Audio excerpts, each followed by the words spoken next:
Hello viewers, আসসালামু আলাইকুম। আপনারা সবাই কেমন আছেন? আমি আলহামদুলিল্লাহ ভালোই আছি। আজকে অনেক মজার একটি রেসিপি নিয়ে এসেছি। আশা করছি আপনাদের কাছে ভালোই লাগবে। এর জন্য আমি এখানে ময়দা নিয়েছি। ময়দার মাঝে তেল, নুন দিয়ে এটাকে আমি ভালো করে মেখে নিব। এটা আমি অল্প সময় নিয়ে ভালো করে মেখে নিব। এটা আমার মাখা হয়ে গিয়েছে। এর মধ্যে আমি অল্প অল্প করে পানি দিয়ে একটা ডো বানিয়ে নিব। এটা তেল দিয়ে আমি রেস্টে রেখে দিব।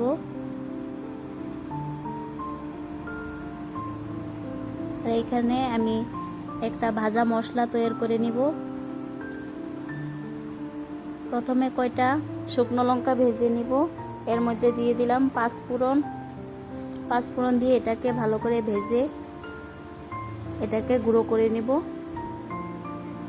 প্যানের মধ্যে আমি তেল দিয়ে দিয়েছি। এর মধ্যে দিয়ে দেব পাঁচফোড়ন, পেঁয়াজ দিয়ে এটাকে ভালো করে ভেজে নেব। পেঁয়াজটা আমার ভাজা হয়ে গেলে এর মধ্যে আমি সিদ্ধ করে গ্রেট করে রাখা আলু কটা দিয়ে দিব।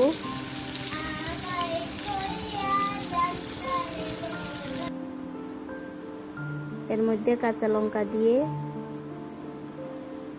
এটাকে আর অল্প ভেজে নেব। দিয়ে এর মধ্যে আমি দিয়ে দিব আলু। এটাকে আমি সিদ্ধ করে গ্রেটার দিয়ে গ্রেট করে রেখে দিয়েছিলাম। আর দিয়ে দিব ভাজা মশলাটুকু।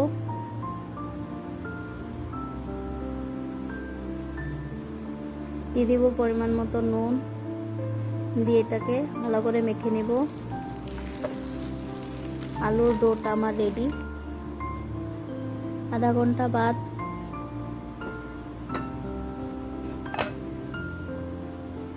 দেখতে পাচ্ছেন ডোটা কতটা সফট হয়েছে।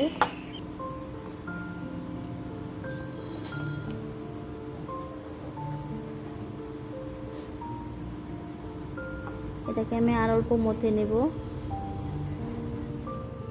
দিয়ে আমি হাতের মাঝে অল্প তেল দিয়ে একটা লেচি কেটে নেব।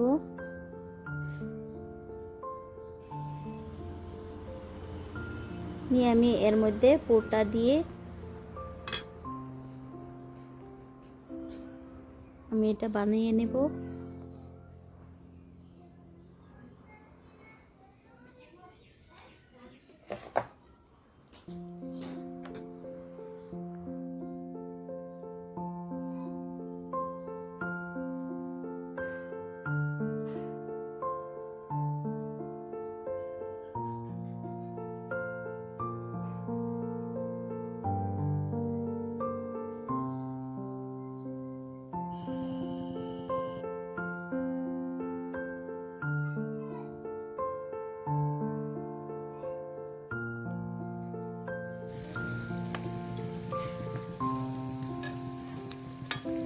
এখন এইগুলোকে আমি ভেজে নেব। আমার রেসিপিটা ভালো লাগলে প্লিজ একটা সাবস্ক্রাইব করে নেবেন।